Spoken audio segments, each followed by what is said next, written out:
Welcome, one and all. New listeners, loyal followers, I appreciate you. I'm Dr. David Hopkins, your host and guide in our collective journey towards intellectual freedom.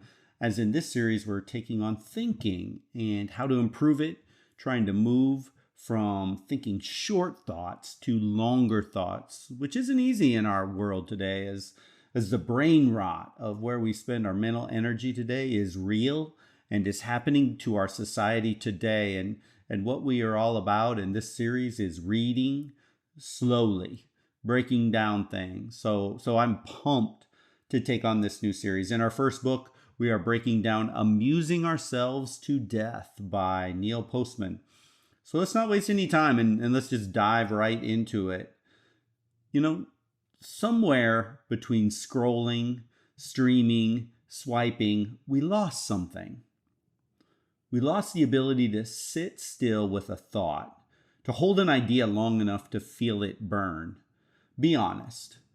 Do you have a boss, a friend, a family member that, my goodness gracious, has literally no ability to slow down, ponder, analyze, decipher before they form an opinion? I think we all have those people in our lives. Hopefully not too many, but we all have them. And we should all wonder, although we often don't, where in the world did this come from? So Neil Postman saw this trend, saw it years ago, almost 40 years ago now, and he said this: we are a people on the verge of amusing ourselves to death, hence the title to his book.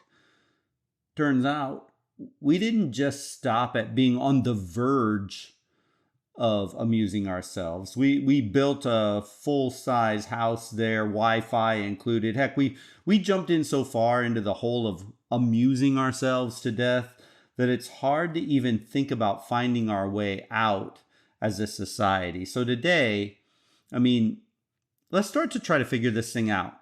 Why? Why are we shallow, superficial, silly, ridiculous, emotional, and just over the top crazy in so much of our decision making? It just seems we're there. And so this week we're diving into the first 3 chapters of Amusing Ourselves to Death, which I mentioned in the last podcast. And we're asking a hard question. What happens to truth, to meaning, to freedom when the way we communicate has changed? Because in the last few decades, if they've taught us anything, it's this: technology doesn't just change what we say or how we say it. It changes who we are and how we think. I want to say that again because I need you to get this out of the gate about this book.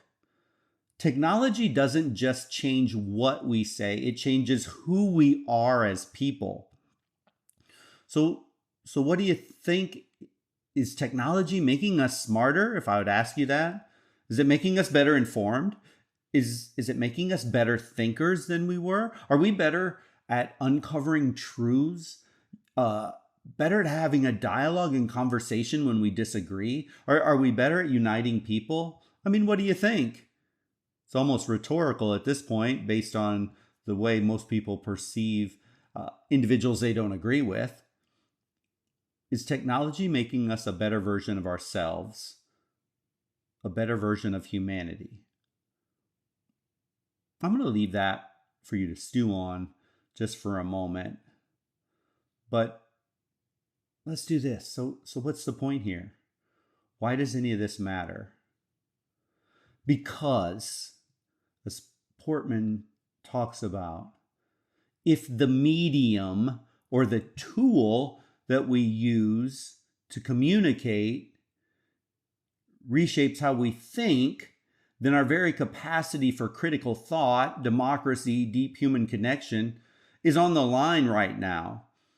We can't underestimate how the tools created by technology shape so much more than the superficial stuff, like ordering some groceries from Amazon and seeing them show up at our doorstep 3 hours later. It's much, much deeper than that.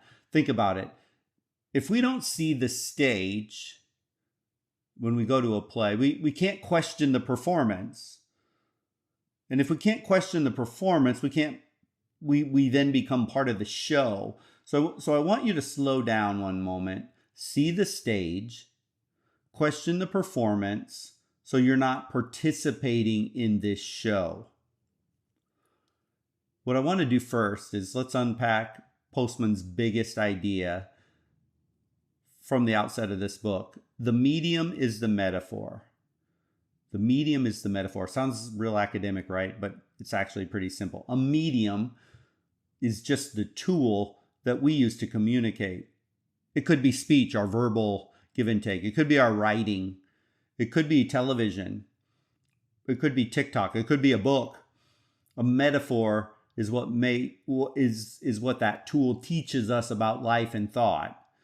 So when Postman says the medium is the metaphor, what he's really saying is the form of communication in which we engage with each other, it carries a meaning all of its own. It decides, actually, the medium decides what kinds of thoughts are even possible. Think about it. Think of a handwritten letter that you write. If you ever write them anymore, and some younger generation, like, what are you even talking about writing letters? Handwritten letter, it's very slow, it's very intentional, it's very reflective. Now think of the text message. If you choose just to communicate in a text message, it's quick, it's casual, it's often reactionary, might have memes, might have pictures. The same person conversing with two different mediums, it completely can change the depth of the conversation. The form changed from writing a letter to writing a text, but the message changed. But then zoom that out even further. How the technologies and the mediums change how we perceive things at a very deep level. For example, take a clock. We all have a clock or a watch or our phone. We look at the clock all the time. Try and think of a time during any day that you've been alive that you don't pay attention to what time it is. At least a few times a day. You know, before that mechanical clock emerged on the scene, 13th, 14th century, people measured time differently. They measured it by the sun. They measured it by the seasons. They measured it by bells on a church tower. But then in that 14th century, the clock arrived. And suddenly time wasn't lived, it was counted. Minutes, seconds, hours, days, weeks, years, schedules. We became timekeepers. Then all of a sudden we had to be worried about time saving or being time savers, being efficient with our time. And now finally where we're at, we are a slave to time. See how that medium, that technology, that innovation completely shifted our perspective of life. Work shifted from the rhythm of nature to the rhythm of machines attached to your body. Life was carved into units of productivity. Every second of every day had a determined value. That time going tick tock, tick tock. I'm being paid to work. This is my time to sleep. I'm now on break. Ooh, I'm young. Ouch, I'm middle-aged. Oh my goodness, I'm old and I'm going to die. What isn't measured in your life now by a 24-hour clock? At least in the West, and most certainly in America, the clock didn't just measure time. It changed what life meant. And that's Postman's point. Each new medium that we introduce into the world, it can create an entirely different worldview, an entirely different perception of things. Writing taught us patience and memory. Printing taught us sequence and reason. Television taught us amusement. The internet taught us speed. And social media taught us performance. It's not that one is evil. It's that each one has a cost. The cost of the screen, of the TV screen or the computer screen is depth of thought. Does an utterly decaying political system contribute to the rot or the decrease in our ability to think deeply? Yes, of course it does. Does a corrupt and money-focused media contribute? Yes, of course it does. Does a school system that's just not doing what it's supposed to do lead to our brain drain? Yes, of course it can. But here's the kicker. You and I together, are a function of the mediums that we use. We think at the complexity level of where we spend our brain power and our leisure time. So when you live in a world of pictures, words lose weight. When everything must entertain, nothing challenges us. The medium becomes the metaphor, and eventually the metaphor becomes the mind itself. This was Portman's fear, and it has come to life. That's why this matters. Because the way that we talk becomes the way that we think. And the way that we think becomes the kind of people we will become. And let's be honest, it isn't real pretty right now when we look out at our cultural landscape. All right, let me just do a quick recap for those of you. Let's shift gears on you real quick and just run this through, because if you're reading along, this is for you, just to kind of keep everybody on the same page. But we did chapters 1 through 3 last week, and this week I challenge you, keep going. We're knocking out chapters 4 through 6, and that's what I'll be talking about in the next podcast. But like I said in the last episode, challenge you, I dare you to try and read through this book along with me. Mentally power your way through it, get through it. But if you haven't read the book and you're just tuning in like, well, I guess I should give up. No. I'll get you where you need to go. And you can still grab the depth from this. Consider this like your Cliff Notes version. But in Portman's book, chapter 1, he really talked about every form of media, from writing to TV. It reshapes how we define truth. Postman especially focused on the clock and the alphabet early, to show how technology doesn't just store info, it rewires how we experience reality. And we need to understand this, especially in the age we're living in, where it's TikTok, it's YouTube, it's TV, it's Twitter world. It matters. That medium matters. And then chapter 2, he talked about media as an epistemology. And a big word alert here, epistemology just means how we know what we know. In a print world, truth had structure, argument, evidence, logic. In a television world, truth became style, emotion, appearance, speed. And now in the digital world, truth is whatever grabs the most attention within the span of a couple seconds. It's that quick.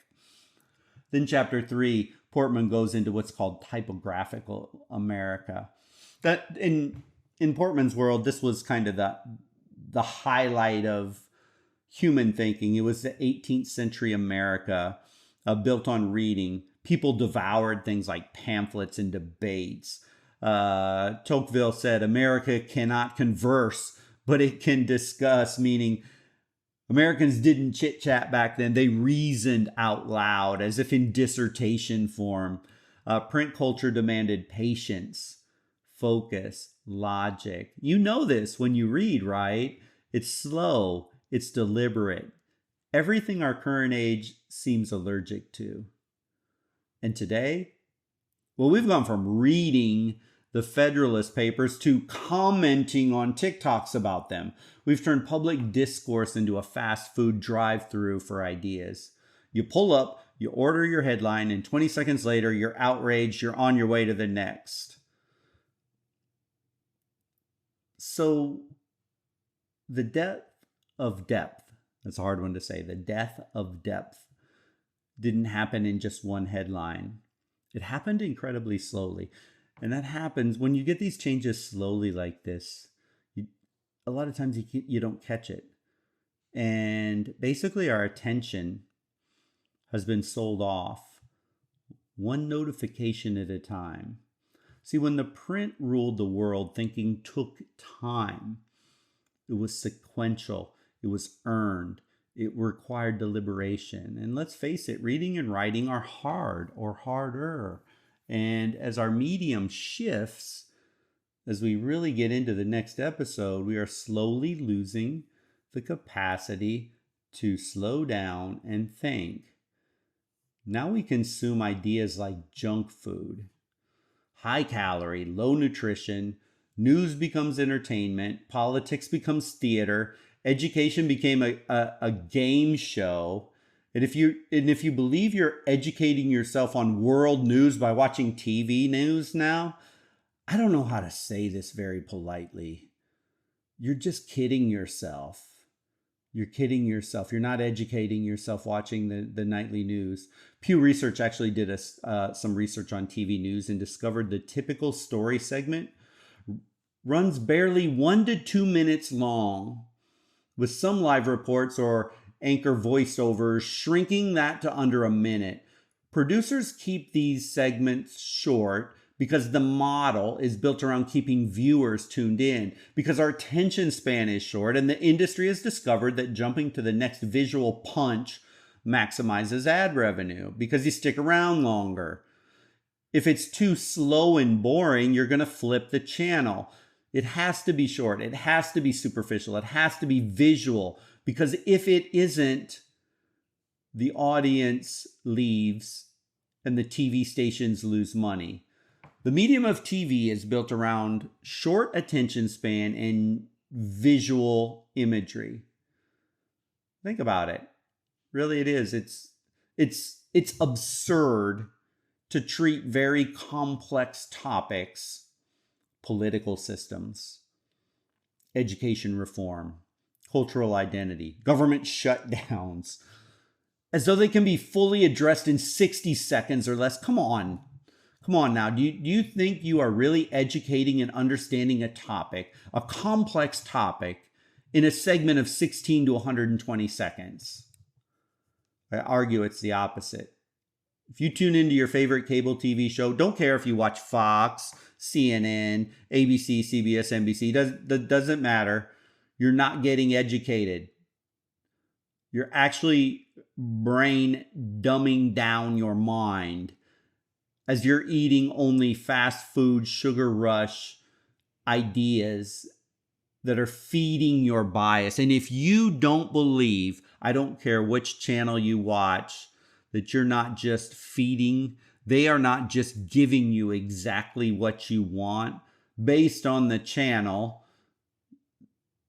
The producers, the networks know who's watching, and they are giving you exactly what you want to hear in tiny, silly, superficial bites. Nuance, historical context, deep thinking, they don't show up.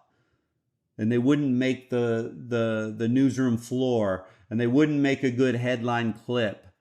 In other words, the conversation in our electronic media is literally designed to be shallow. It wasn't ever meant to be sophisticated, nuanced, and detailed. And so it's no surprise that if TV or the internet is where we are getting public discourse, we cannot be shocked when the people that consume it become shallow. Let's talk just scientifically on this for a minute. Researchers at the University of Washington and MIT both have shown that reading on paper activates more brain regions tied to comprehension and empathy than reading on screens. Print reading builds neural deep reading. Networks inside of your brain connecting reasoning, memory, and imagination get fired up when you read a old school book. Screens, TV, they favor speed, recognition. You skim, you click, you glance, you half listen. Another study from the American Psychological Association found our average attention span has dropped by almost 40% in 2 decades. 40%. Remember that part? Change the medium, you change the person. It's not just a technology tool. It literally impacts the way that we as human beings engage with content, how we think, how we learn. Heavy screen use increases impulsivity, reduces our brain's capacity for sustained focus. So what do we do about it when a society stops thinking deeply? I mean, three things collapse when this happens. One, short thinking becomes default. We react instead of reflect and listen. We confuse speed with wisdom. Two, public discourse becomes theater. Truth becomes a prop, and whatever performs best wins. Whatever performs best wins. Most people just don't think they can find truth out there anymore. And you know what? Whether you're on the left or the right and you think it's hard to find truth, you are absolutely correct, because the mediums that we're using to get our information from are shallow. They're reactionary. They're passionate. And so anger boils, anxiety skyrockets. The third thing, personal growth stalls. Here's the truth. I struggle with it, and you probably do too. If you don't slow down your brain and get off of those mediums that only encourage short-term thinking, you will never see things clearly. Because if you skim through things, half listen to things, don't get into the nuance and the depth of problems, your growth is going to stall. It's just going to happen. And that's the real tragedy. When our minds become addicted to amusement, freedom can die, not by force, but by fatigue. So what do? We start small. We start things like this podcast and many others out there. I mean, really, I'm not breaking new ground here. None of this is revolutionary. Yet it isn't what is driving conversations in society today. Our literacy rates are falling, and our students are getting worse and worse at writing and reading. They can't handle long thoughts very much without aids. So we need to take back our attention. And we do this by reading something that refuses to be skimmed. Read something that you can't just superficially get immediately, and it's fun. Something that requires you to slow down and read, maybe more than once, maybe twice. Write something down long enough to force clarity. Maybe journal, maybe take notes on the book that you're reading. I am doing this myself as I'm reading through Portman. Have conversations that aren't just a performance. Freedom begins there. Your long thought brain functionality begins there. In the discipline of deep thinking. You know, in a world that worships speed, slowness is not fashionable. Kind of makes you weird in a sense, but in a very good way if you really want to get my opinion on it. In a world that worships noise and speed, silence and deliberate, calm mind is a huge form of freedom. Because if the medium shapes the mind, then your mind is worth shaping on purpose. Take the medium of a book, buy one, put it in your hands, and every day or a few times a week, sit down quietly with no noise and no distractions and read. And I don't want to jump too far ahead of myself here, but I want to lay the groundwork for what's to come in this next era. Next week, we're gonna leave this thing of typographic America, and we're gonna enter the age of show business, where basically truth competes and becomes ultimately a circus. But I need to end here because, I mentioned Typographic America, and I haven't touched on this when I went over the summary of the first three chapters. But you need to get Typographic America before we leave it so you can appreciate more deeply the TV side. So to wrap up what we covered so far in a nice little bow, when Neil Postman talks about typographical America, he's describing a time in American history, as I mentioned, 18th, 19th century, that the written word shaped how people thought, learned, communicated. It was a print-based culture. The printing press came around in the 14th century. By the 18th, 19th century, it was full-blown spinning left, right, and center, meaning most public conversation. This is before we had electronic communication. It was way in its infancy, reading and writing. Books, pamphlets, newspapers, written out debates, speeches that people actually read in full. In typographic America, words carried authority. Reading was how you participated in society. If you wanted to persuade, you needed logic. If you wanted to learn, you needed patience and reading. And the key characteristics of a typographic America, the good stuff in a good way, depth over speed. People took the time to think through arguments. There's stories of Tocqueville talking about how crazy it is how many hours Americans would spend reading. Reason over emotion. The printed word encourages logic and structure and evidence, not just feelings or appearances. The visual imagery that we get in the TV and internet later is very emotional. Typographic America, the exact opposite. We had reason over emotion, patience and focus. We know it. You know it. Reading long passages will train your attention and build mental endurance. You know it. I do it myself. I'll be reading, all of a sudden I get all sleepy, or it's like, whoa, what was I reading? I was just kind of randomly there. It takes focus. It takes patience. Public literacy. Ordinary citizens read widely, even complex political, philosophical writing. And this made democracy stronger. Shared discourse. Ideas spread through essays and letters and debates that valued clarity and truth, not just entertainment. In short, this typographical America was a time when reading shaped reasoning. The mind was trained to follow long arguments, spot contradictions, understand nuance. Postman saw and knew that as it was the golden age of thought. But he warned that once the image replaced the word, our ability to think deeply would begin to fade. And like all great things, this era of typographical America fades. And it fades into an era of new media. First, we got a telegraph, very short messages spread over time and space.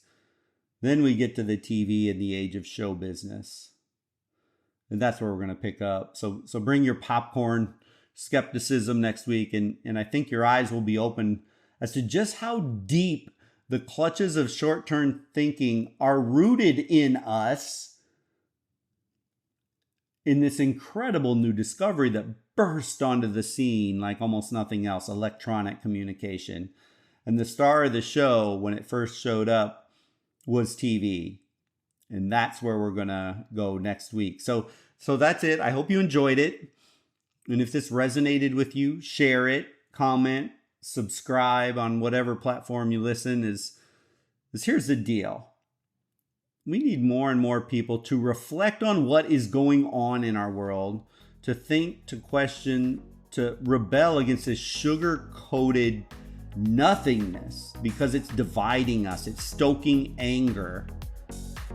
And we as a people are going to have to try and tamp this down, if not for society as a whole, at least in your own life. So I hope you'll join me for the next episode on Amusing Ourselves to Death by Neil Portman. Chapters 4 through 6 is where we're going next week. And if you want to keep reading along and stay on track with us, that is awesome. But until then, have yourself a wonderful week.